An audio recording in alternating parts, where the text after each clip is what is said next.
예고 졸업하신 분의 이야기를 들어보니까 예고에는 향상음악회라고 하는 것이 있답니다. 향상음악회. 향상이라고 하는 것은 나아지는 걸 얘기하거든요. 향상음악회라고 하는 것은 뭐냐면 학생들이 이 무대에서 연주를 경험하는 거죠. 그래서 연주 실력 혹은 무대에서의 무대 매너 혹은 무대에서의 자세 이런 것들을 조금 훈련할 수 있도록 경험할 수 있도록 하는 그런 수업입니다. 그래서 더 좋은 연주를 앞으로 정말 무대에 섰을 때 더 좋은 연주를 할 수 있게 하는 그런 수업이 있다는 것이죠. 그래서 보통 이제 음악과 학생들 한 두 반, 두 클래스 이것을 이야기한 분에 의하면 한 70명 정도 된다고 그러는데 이러한 한 70여 명이 앉아 있고 무대가 앞에 있고 그 앞에 이제 학생이 올라오는 거죠. 학생이니까 아주 그 숙련된 연주자는 아니잖아요. 학생이 올라와서 자기가 연습한 실력을 보여주는 거예요. 그래서 자유곡을 하나 선택해서 하는데 이것이 기말 시험곡과 이렇게 중복돼서는 안 된다고 합니다. 이야기하기로. 그래서 이런 향상음악회를 여러 번 하게 되면 무대에 서는 경험을 이제 하게 되죠. 그래서 자기 실력을 이제 키우는 거예요. 근데 이제 생각을 해봤습니다.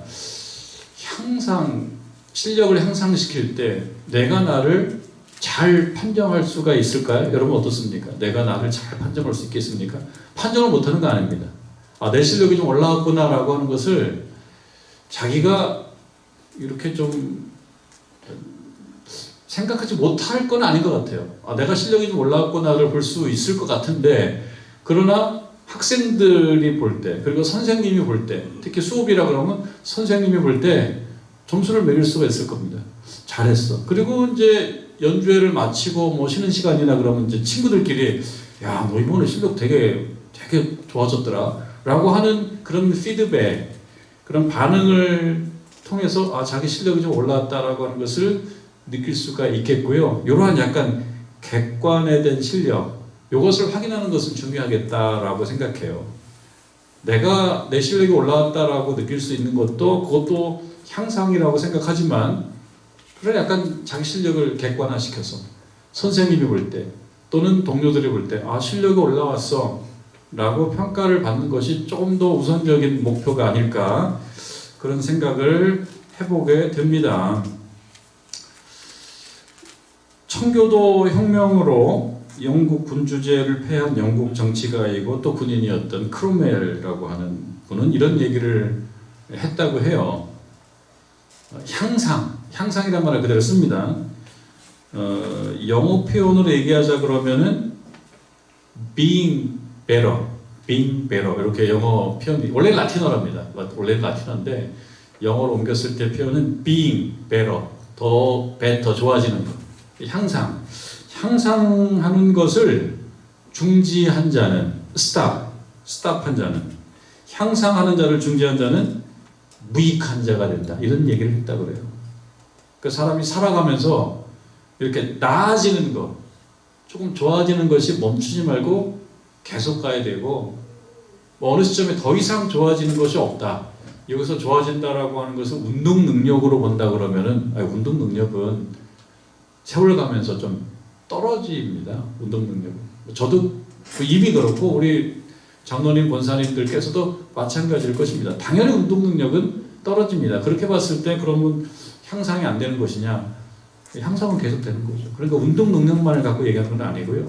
사람의 어떤 마음가짐, 삶의 태도, 포용력, 이해력 여러 가지를 얘기할 수가 있을 것 같아요. 그래서 이러한 것들이 더 좋아지는 것이 멈췄다. 그럼 무익하다. 무익하면 어떻게 되겠습니까? 그럼 민폐죠. 하나도 뭔가 유익이 없어요. 그 사람이 있을 때 뭔가 좋은 것이 좀 나타나고 그 사람이 있을 때 뭔가 좋은 일들이 벌어지고 좋은 역할을 통해서 다른 사람들 기쁨을 느끼고 이러면은 삶에 어떤 좀 좋은 향기가 있는데 그러지 않고 무익하다. 아무런 유익이 없어요. 있으나 마나 라고 했을 때 그것은 바람직하지 않다. 무익한 자가 되지 않아야 된다.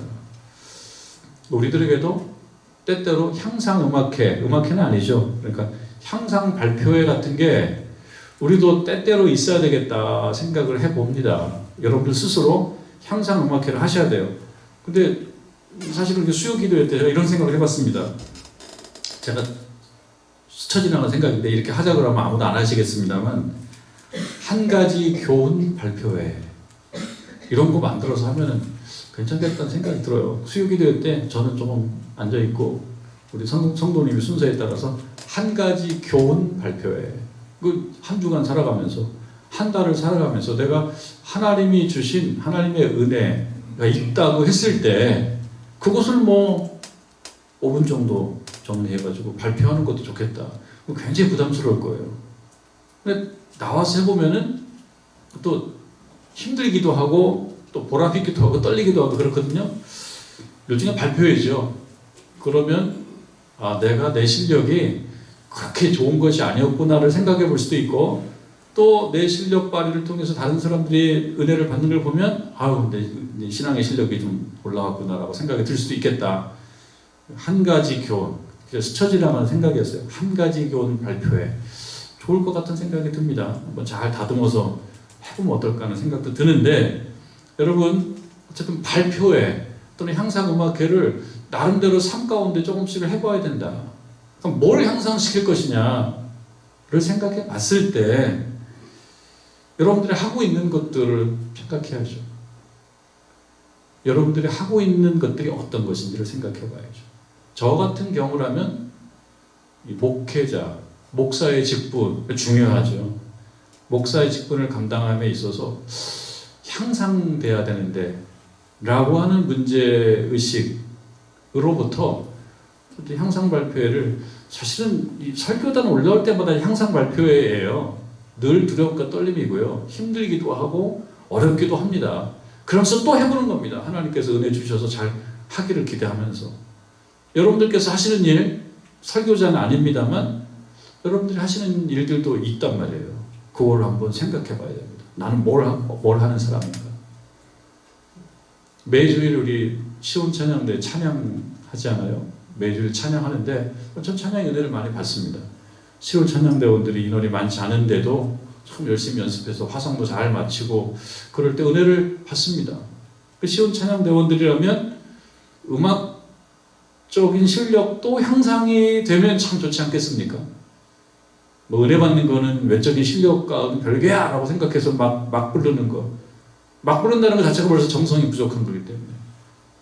그런데 또 음악적 실력만 좋다라고 해서 충분한 건 아니기 때문에 시온 찬양대원들이라면 시작할 때 기도하고 또 6개월에 한 번이든 또 1년에 한 번이든 시온 찬양대원 영성 수련회 이런 것도 한번 해보면서 노래 실력과 함께 또 이 신앙의 마음, 내가 찬양할 마음, 찬양하기에 합당한 마음을 갖고 있는지를 점검하는 시간도 중요하겠다. 그게 모든 것이 향상이 아니겠는가 생각해요. 그럼 찬양대원들만 있겠습니까? 다른 직분도 있겠어요. 다른 직분도. 근데 교회에서의 직분뿐만 아니고 이런 것도 생각해 봤습니다. 저 같은 경우는 이제 선배님들에게는 그 경험과 모든 수준이 일천합니다만 아버지, 오늘도 아버지가 됐어요. 딸아이가 예전에는 아빠라고 부르더니 어쩌다 한 번씩 아버지라고 불러요. 쑥스러운데 쑥스러운 척은 하지만 아버지 이럴 때가 있어요. 그러면 이게 또 약간 요구하는 게 있을 때 한다든지 그럴 때 그런 표현을 쓰거든요. 그래서 아버지인가 보다. 우리 아버지는 돌아가셨고요. 하나님 부름 받으셨고 이제 제가 아버지인데요. 그런 생각도 합니다. 아버지라고 하는 단어 속에, 아버지라는 단어 속에 사람들이 기대하는 바들이 있고요.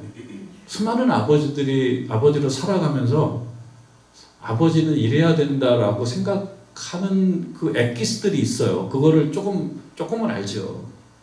그래서 생각해 봤을 때 그 많은 사람들이 생각하는 그 아버지, 많은 아버지, 선배 아버지들이 인생을 살아가면서 아버지는 이래야 되지라고 정말 책을 읽으면서 또는 삶에 부딪히면서 이렇게 정리했던 그 아버지 됨이라고 하는 그 아버지가 있는데 제가 그 기준에 비춰보면 부족하죠. 근데 그것을 가끔 떠올릴 때는 그래, 내가 부족하지만, 그리고 여러 가지 성정상 연약한 것도 있고 실력도 부족한 것도 있지만 조금 따라가 보긴 해야지 라는 생각을 가질 때가 있습니다. 그 생각을 가지는 것만 해도요 큽니다. 어머니들 계실 거예요. 어머니들. 어머니됨. 어머니라는 말이 갖고 있는 엄청난 그 깊이가 있습니다. 여러분 그런 말 있잖아요.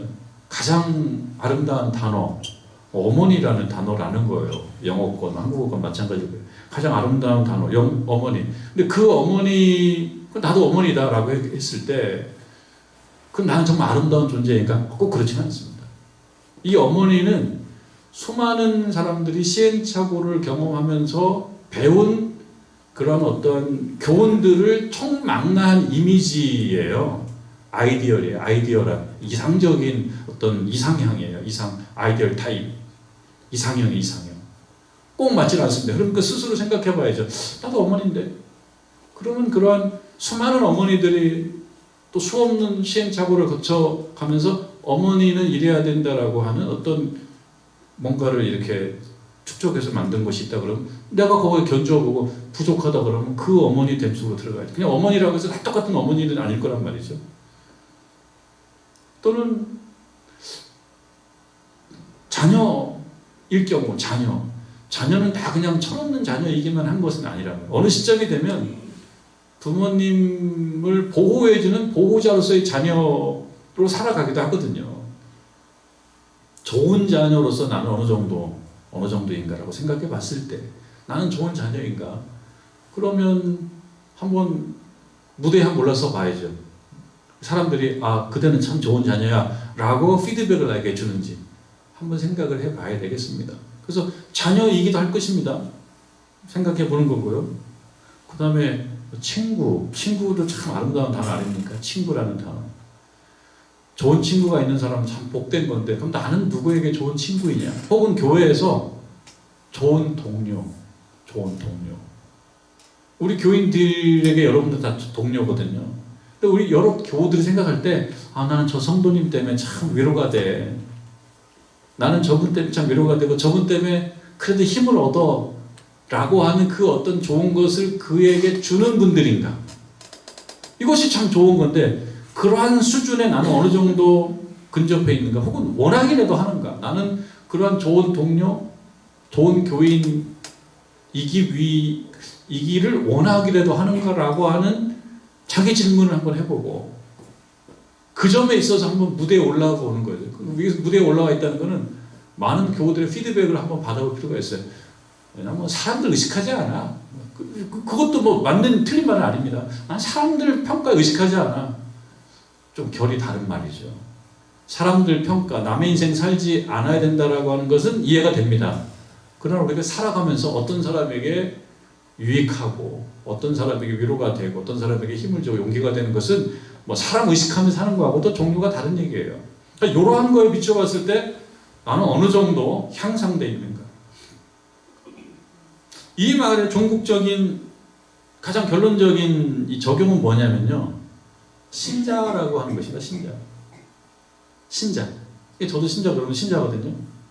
신자는 다 똑같은 신자냐? 다 다른 신자죠. 그러나 신자는 어떠해야 되는지에 대한 역사적인 수많은 신자들이 살아가면서 수많은 시행착오와 함께 그래 신자는 이런 정도는 돼야지라고 생각하는 어떤 아이디얼 타입이 있습니다.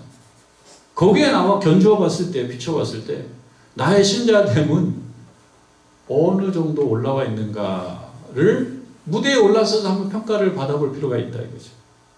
사실은 신자라는 기준에 비춰봤을 때 별로인데 실력도 별로 없고 그런데 스스로는 괜찮은 신자라고 살아갈 수도 있어요.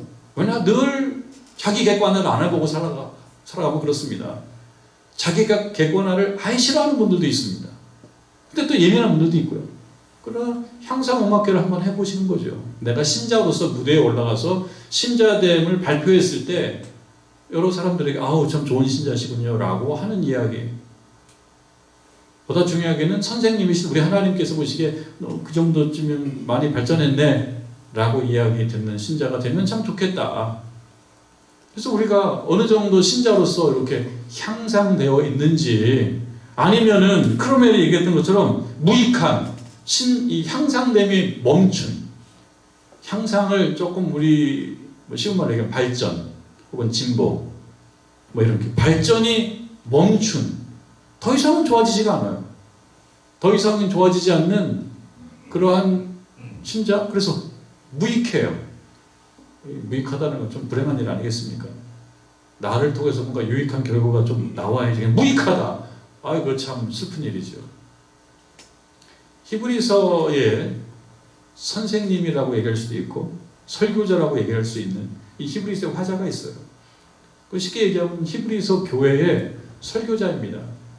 히브리서 교회의 교인들을 보면서 어느 경우는 기쁨도 있겠지만 어느 경우는 마음이 아프기도 해요. 왜 마음이 아프냐면 향상이 안 되는 거예요. 그래서 무익한 신자로 있는 것 같은 생각이 들 때 선생님으로서 그 학생들을 볼 때 정말 가슴이 아픈 거예요. 이렇게 가슴이 아픈 거. 아니 왜 이렇게 향상이 안 되지? 왜 이렇게 멈춰서 있지? 똑같지? 변함이 없다라고 하는 것이 좋기도 하는데 신앙의 발전이 전혀 없는 그런 변하지 않는 건 별로 안 좋은 거죠.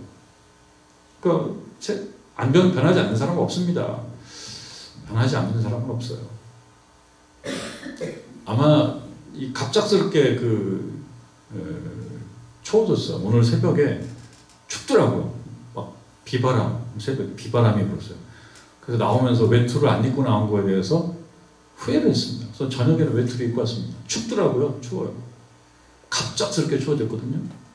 갑작스럽게 추워짐과 함께 창밖에 보이는 그 나무에 있는 나무 이파리들, 나무 잎새들을 보니까 어느새 그렇게 금년 추석까지 엄청 더웠는데 근데 어느새 한 달 사이에 그냥 물이 들었더라고요. 근데 그걸 보는 마음이 뭐라고 할까요? 조금 다른 것이 아닌가, 내 마음이 좀 다르지 않나. 이 잎새가 물든 그 나뭇잎을 보는 그 마음이 조금 다르다라고 하는 것이 좀 느껴져요.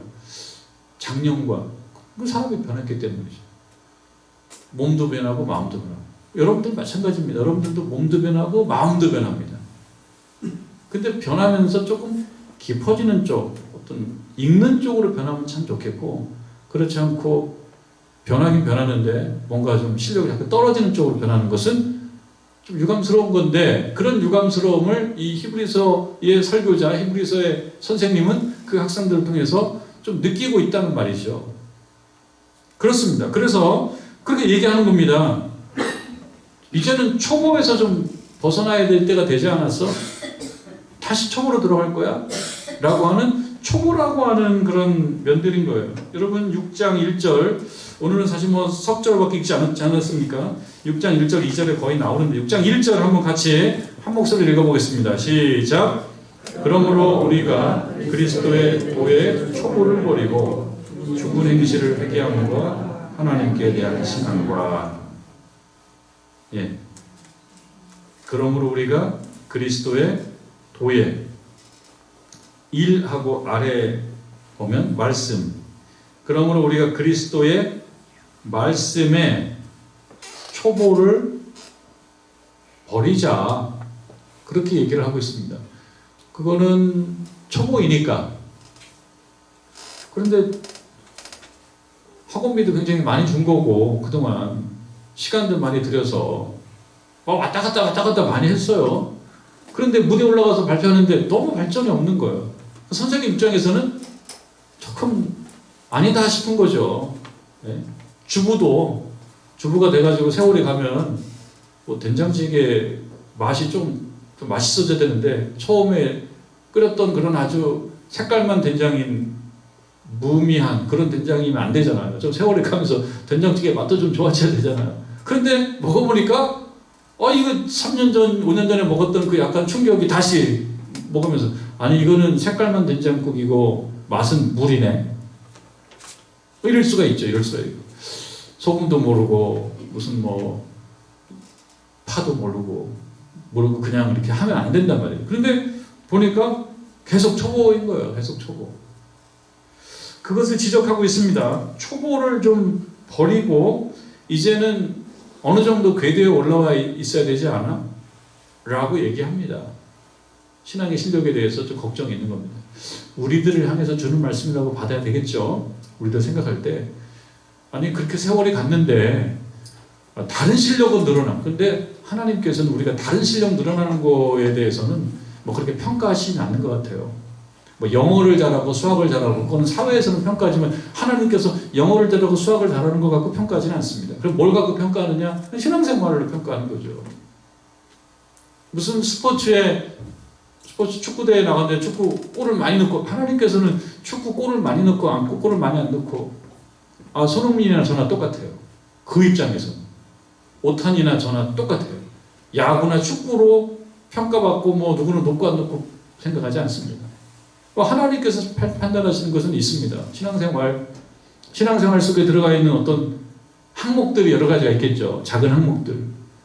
이 항목들이 나오는데요. 그래서 우리가 생각해 봤을 때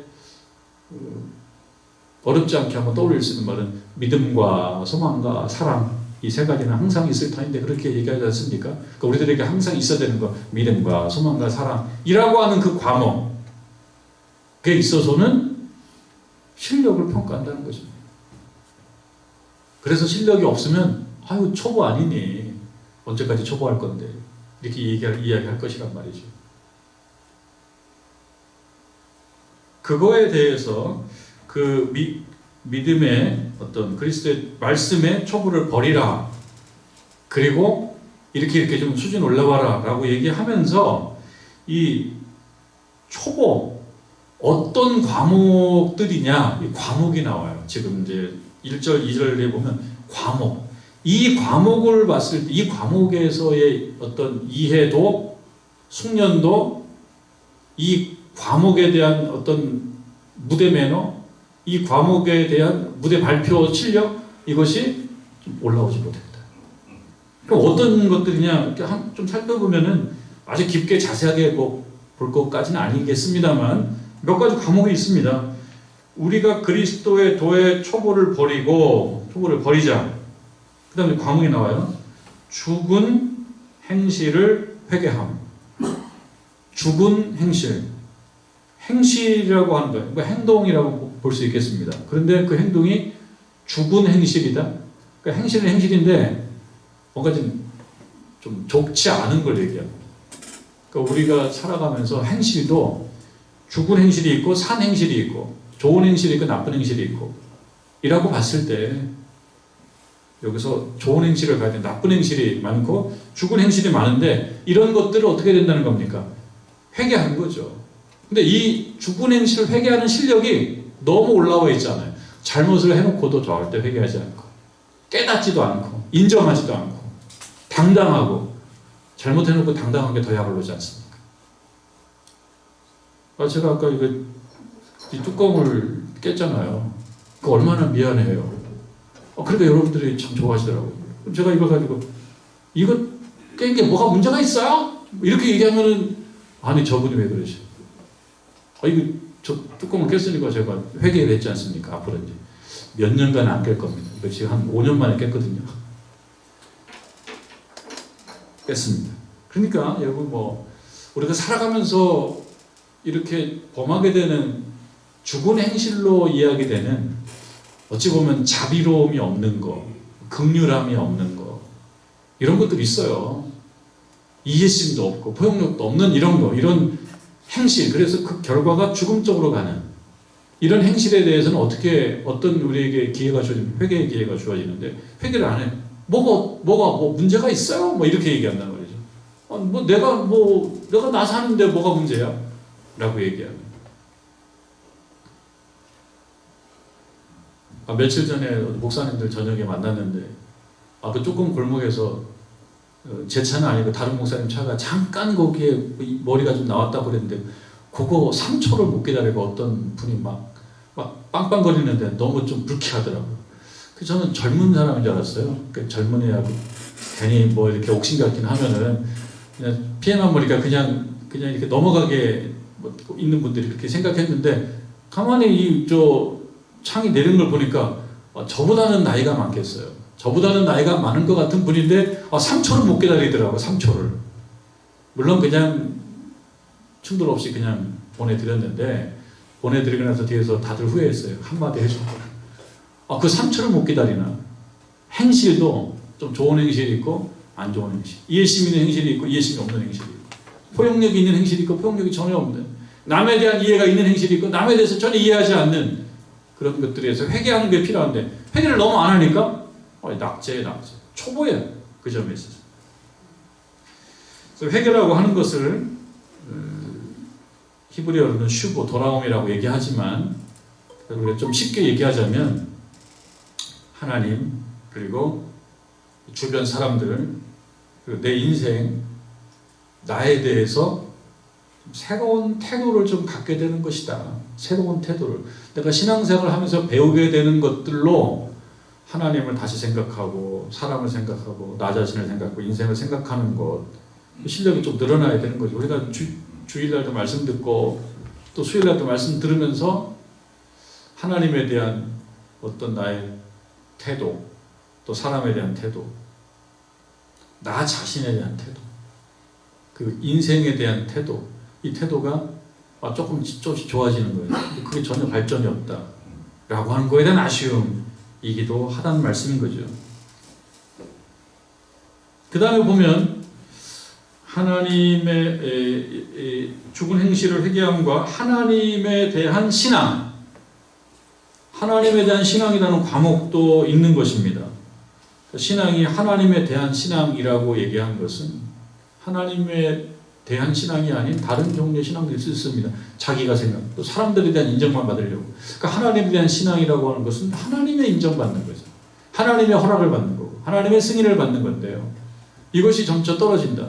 내가 살아가면서 하나님을 의식하지 않고 다른 가치, 다른 덕목의 그걸 의식하면서 살아간다. 그럼 하나님에 대한 신앙이 자꾸 떨어지는 겁니다. 어떤 게 좋은 인생이냐라고 얘기했을 때 이것은 하나님이 기뻐하실 거야. 이것은 하나님이 기뻐하실 거라고 하는 그 기준에 따르는 그 삶을 우리가 따라가야 되는데 이렇게 이것을 사람들이 이걸 사람들이 좋아한다라는 측면만 따라가는 것은 하나님에 대한 신앙이 아니다. 하나님에 대한 신앙을 점검해 봐야 된다라고 하는 것입니다. 2절에 보니까 세례들과 세례와 이렇게 하지 않고 세례들 복수 영험이라고 해야 되나요? 세례들이라고 하는 복수형 들자가 붙어 있습니다. 세례가 하나가 아닌 어쩌 보면은 기독교의 세례와 함께 이방 종교의 세례들까지도 포함하고 있는 것 같기도 해요. 정확히 다 설명하고 있지 않기 때문에 세례에 대한 의미도 있단 말이에요. 이건 씻음이라는 겁니다. 세례.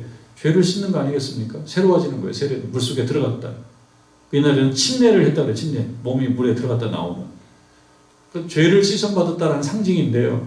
세례라고 하는 것은 그야말로 정말 세상 것을 이 물에 흘려보내는 것을 얘기합니다. 그러면서 동시에 세례들 중에 세례라고 얘기하지 않아야 될 세례들은 제껴놔야 된다 라고 하는 그 교훈까지도 알고 있어야 되는데 이게 막 혼돈된다 이거죠. 세례 받은 것도 아득하고 죄 씻음에 대해서도 아득하고 그리고 다른 것도 하면 되지 그 생각하고 그러면서 다시 초보로 간다. 세례들과 안수는 여러 가지 안수는 여러 가지 형식이 있습니다. 그 희생 제물을 제사할 때 불에 태워서 번제를 드릴 때 희생 제사를 드릴 때 염소의 머리, 양의 머리에 손을 얹어가지고 안수한단 말이죠. 그 제물이 될 가축에게 안수를 해요. 이거는 무슨 뜻이냐면 내 죄를 이 동물애가 이 가축에게 말하자면 대속자죠. 대속자에다가 안수함으로써 죄를 전가하고 불에 태워서 죄가 없어지는 그 예식입니다. 예식. 근데 그 예식만 가지고는 안 되는 거예요. 어쨌든 그런 의미의 안수가 있습니다. 그리고 또는 아브라함과 이삭과 야곱의 자녀들을 향해서 안수하는 거예요. 축복이죠. 축복. 우리들도 사실은 축복의 안수 축복하는 의미에서 손 얹을 수가 있어요. 여러분 누구에게 어린아이에게 축복하면서 손 얹을 수가 있습니다. 그리고 이제 오늘날로 얘기하면은 뭐 안수식 같은 경우 있죠. 위임식 혹은 뭐 임직식 이럴 수 있습니다. 임직식 같은 경우 노회 목사님들 장로님 오셔서 안수할 때가 있습니다. 그것은 임직하는 것을 의미하죠. 그래서 이런 안수에 담겨져 있는 깊은 의미들 이런 것들이 자꾸 희미해지면 안 되겠다. 뒤에 또 나옵니다. 죽은 자의 부활. 안수와 죽은 자의 부활과 영원한 심판. 이 부분은 어떻게 보면 참 시대에 맞지 않은 생각들인 것도 같단 말이죠. 옛날부터 죽은 자가 부활한다. 이거는 우리 영이 죽지 않는 그런 사상이에요. 그냥 육신이 죽는 걸로 모든 게 끝나는 것이 아니다라는 생각이에요. 죽은 자의 부활. 우리 육신이 때가 되면 다 죽습니다. 때가 되면. 평균 수명이 있어요. 평균 수명.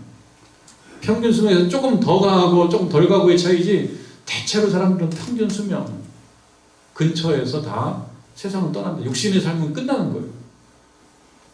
그러면서 모든 것이 끝난다라고 생각했을 때는 참 막막하죠. 그러니까 죽기 전에 모든 걸 다 해야 되는 거예요. 강박관념이 있죠. 그런데 신자들은 그렇지 않지 않습니까?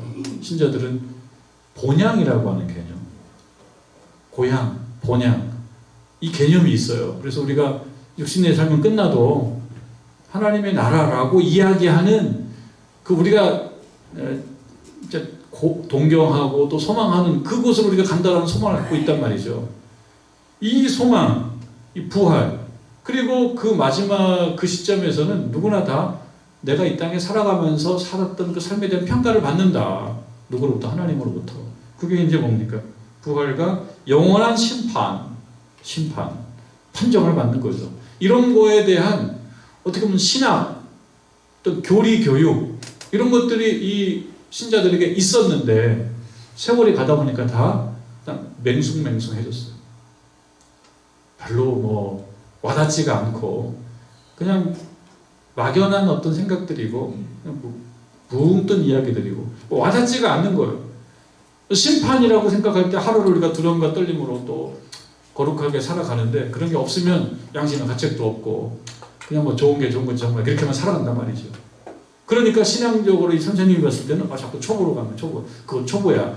이제는 초보 그만하고 그만큼 됐으니 좀 경지에 올라서야지 라고 이야기를 하는 것입니다. 그래서 2절 말씀에 끝에 보면 심판까지 나왔죠. 관한 교훈의 털을 다시 닦지 말고 또 시작하지 말고 계속 처음으로 가고 그 처음에 초보의 그 수준을 못 넘어가는 거죠. 스포츠도 그렇고 외국어도 그렇고 수학도 그렇고 뭐 다 그런 게 있는 모양이에요. 처음에 그 어떤 그 부분을 넘어서야지 잘할 수 있는 거죠. 자동차 운전도 마찬가지입니다. 어느 시점이 넘어가면 좀 유연해져요. 자전거 처음에 타기 힘든데 어느 정도 처음에 타면은 또 잘 가는 겁니다. 그걸 넘어서야 돼요. 수영 참 그렇죠. 수영 물에 빠지죠. 가서 물에 들어가면 그냥 열심히 하는데 가는 거는 뭐 한 1m 가고 그리고 물만 자꾸 먹고 물 먹고 또 먹었네. 근데 어느 시점 되면 몸이 뜬단 말이죠. 자연스럽게 떠요. 그거는 이제 초보를 버린 거죠. 몸이 뜨면 힘이 덜 들고 깊은 데 가도 뭐 별로 두렵지 않고. 그래서 교훈의 털을 다시 닦지 말고 다시 초보로 들어가지 말고 여기 완전한 대로 나아갈지니라. 완전한 데라고 하는 말을 세번역으로는 성숙한 경지라고 표현하고 있습니다. 그러니까 성숙한 경지로 나아가라. 자꾸 초보로 가지 말아라. 성숙한 경지로 나아가라. 이것이 오늘 말씀의 핵심입니다. 우리들에게 좋은 교훈, 성숙한 경지로 나아가라. 이건 뭘 말하는 거예요? 성숙한 경지. 완전한 데는 뭐라고 얘기하는 걸까? 좀 우리가 좀 와닿게 얘기해 본다 그러면 우리가 이제 살다 보면 그런 거 있습니다. 뭐 지적하는 거에 큰 보람을 느끼는 때가 있습니다. 저것도 틀렸어. 저것도 틀렸다니까. 틀렸어. 그래서 그 오늘 학생들이요. 선생님이 뭐 하다가 뭐 틀리면은 너무 좋아요. 틀렸어. 선생님도 틀렸네. 뭐 틀렸어. 또는 선배들이 저건 틀렸어. 틀렸어. 그리고 이제 찬양을 들으면서도 틀린 것만 너무 잘 잡아내는 거예요. 또 틀렸네. 또 틀렸네. 틀린 걸 잡아내는 거를 굉장히 즐거움으로. 내 실력이 이 정도야. 그것도 실력은 실력입니다. 틀린 걸 잡아내는 것도 실력은 실력입니다. 그러나 틀린 거를 잡아내는 그 수준에만 있다라고 하는 것은 대가는 아니에요. 대가는 틀린 것만 잡아내는 사람이 대가가 아닙니다. 문제가 있다라는 것을 지적하는 것에 뿌듯함만 느낄 수 있는 것, 그거 초보입니다. 초보의 단계는 조금 넘어설 수 있습니다. 그러나 대가는 아니다. 자기가 좀 주도할 수 있어야 된다. 신앙생활도 신앙생활 저렇게 하면 안 되지. 꼭 틀린 말은 안 해요. 저렇게 하면 안 되지. 저렇게 할 바에는 안 믿는 게 낫지. 막 이런 얘기까지 하고. 근데 그거는 대가가 아니고 성숙한 수준이 아니고 조금 주도할 수 있어야 돼요. 신앙을 좀 주도할 수 있어야 돼요. 신앙적 분위기를 좀 주도할 수 있어야 돼요.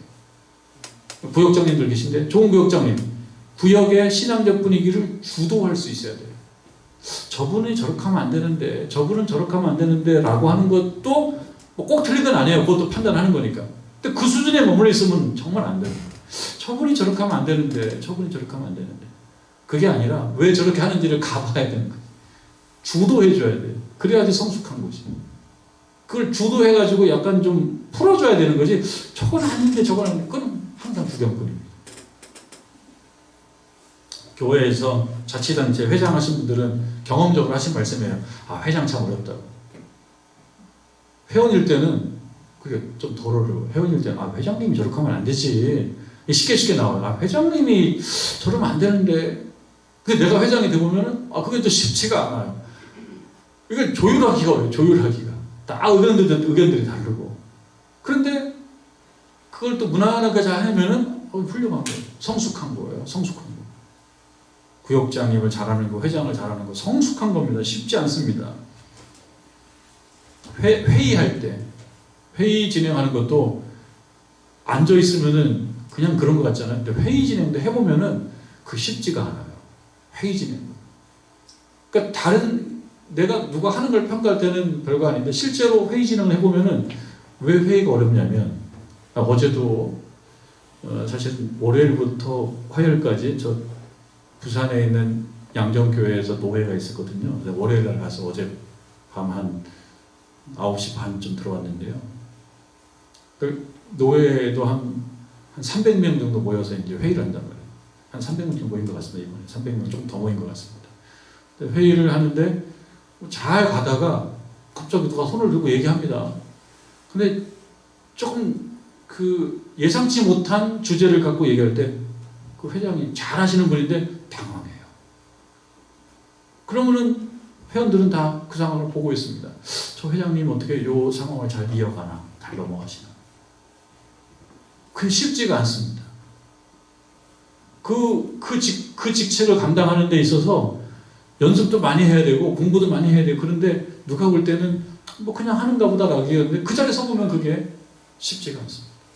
우리 노회에 이번에 이제 새로 노회장님을 뽑으셨고요. 어제 새로운 분 선출이 됐고 지난 1년간 이제 노회장으로 수고하셨던 목사님이 굉장히 잘해요. 말도 어떻게 저렇게 잘하나 싶어요. 꼭 자판기에서 말 뽑아내는 것 같이 잘해요. 그런가 하면 또 어떤 분이 계시냐면 전노 회장님이신데 그분은 사실 좀 시골스러운 분이 계세요. 시골스럽고 말도 좀 어눌하고 벌써 딱 저도 이제 저 항상 이제 아는 척을 해주시는데 그 보면은 꼭 시골 그 아저씨예요. 그런데 이렇게 아는 척을 해주고 그러시는데 근데 약간 중요한 일이 있을 때는 그분에게 부탁을 하더라고 노회에서 목사님 오셔서 뭐 좀 이렇게 좀 중개해달라고. 근데 제 기억으로는 그 목사님이 그 앞에 서서 뭔가를 진행할 때 그런 기억이 나요. 제가 잘 몰라서 그러는데요. 뭐 그런 말을 여러 번 했던 기억이 나요. 그런데 그 두 가지가 있습니다. 저분은 정말 모르나 보다. 모르고 올라오면 안 되지. 이렇게 생각할 수 있지만 또 하나는 뭐냐면 제가 잘 몰라서 그러는데요. 또 보니까 아무나 그 여유롭게 할 수 있는 게 아니에요. 모르면 다 당황하게 돼 있는데 당황하지도 않고 날 모른다고 얘기하는 거예요. 아, 저게 연륜인가 보다. 저것이 연륜인가 보다. 그걸 잘 아시더라고요. 그래서 그분은 좀 그렇습니다. 아주 빅스타는 아니신데요. 빅스타는 아니신데 그래도 여러 사람들이 좀 의지하고 또 곤란한 문제가 있으면 그분에게 좀 부탁하고 그런 걸 봅니다. 그래서 그 분야에 있어서는 약간 성숙한 지경에 올라가신 게 아닌가. 저는 그렇게 생각을 합니다. 요컨대 우리가 앞에 서서 누군가의 또는 우리 모두의 신앙 문제에 대해서 해결 능력을 보여줄 줄 알아야지 완전한 데 나가는 거예요. 저렇게 하면 안 되지. 저건 틀렸지라고 하는 것은 초보는 벗어났을지는 몰라도 성숙한 지경은 아니에요. 성숙한 지경은 뭐냐? 주도해줘야 돼, 신앙생활을. 기도생활 주도해주고 찬양도 주도해주고 교제도 주도해줄 정도 돼야지 성숙한 데에 나아가는 것입니다. 그리스도 신앙에 대해서 배운 바를 나름대로 말할 수 있어야 되고 그 신앙의 근거에서 사는 삶의 구체적인 모습을 알고 보여줄 수 있어야 돼요. 그냥 저 사람은 잘한다 저 사람은 못한다 정도에서는 안 된다라고 하는 것입니다. 우리가 한 가지 이 완전한 데에 나아가야 된다라는 말에서 빠질 수 없는 부분은 사실 인품이라는 겁니다. 인품입니다. 인품. 우리가 변화된다. 불신자에서 신자로 변화, 신학적인 변화를 얘기할 수 있지만 좀 체감이 되는 변화는 사실 뭡니까? 인격이죠. 그러니까 변화라고 얘기했을 때 인품과 인격을 얘기하지 않을 수가 없어요. 하나님 믿고 저분이 많이 변화됐네? 무슨 뜻이에요? 넓어졌다는 거고 이해심이 많아졌다는 거고 사람들을 받아들인다는 거고 사랑을 잘 베푼다는 거고 잘 들어준다는 거고 인품과 인격의 변화를 빼놓을 수가 없습니다. 그러니까 신앙생활을 오래 하면서 내가 완전한 데에 나아갔느냐 나아가지 않았느냐를 어떤 판정해 볼 때 인품이 아주 훌륭한 지경까지 나아가지 않았다고 해서 그분이 너무 부족하다라고 꼭 말할 수는 없으나 그러나 인품은 중요한 것이죠. 인품을 빼고 인격을 빼고 뭐 완전해졌다거나 뭐 성숙했거나 이렇게 말할 수가 없습니다. 공부를 많이 해서 교리를 많이 알고 있고 그 다음에 뭐 영향력이 있고 이것도 나름 중요하지만 그러나 신자가 된 후에 저분이 완전한 대로 나아갔다라고 얘기할 때 빠질 수 없는 것은 인품이에요. 인품. 그거를 스스로 여러분 스스로 자기에게 질문하면서 향상 발표회 무대에 한번 서보셔야 된다. 우리 모두가. 그리고 내가 피드백을 한번 받아야 된다. 발전을 했습니다. 박수 발전했습니다. 이 점에 있어서 지금 발전을 했네. 향상됐네. 라고 하는 평가를 받아야 된다라고 하는 것이 오늘 하나님께서 히브리서 설교자를 통해서 우리에게 주시는 말씀이다 라고 생각하시고 여러분 하루하루 살아가시면서 신앙의 발전, 변화가 있기를 주님의 이름으로 축원합니다.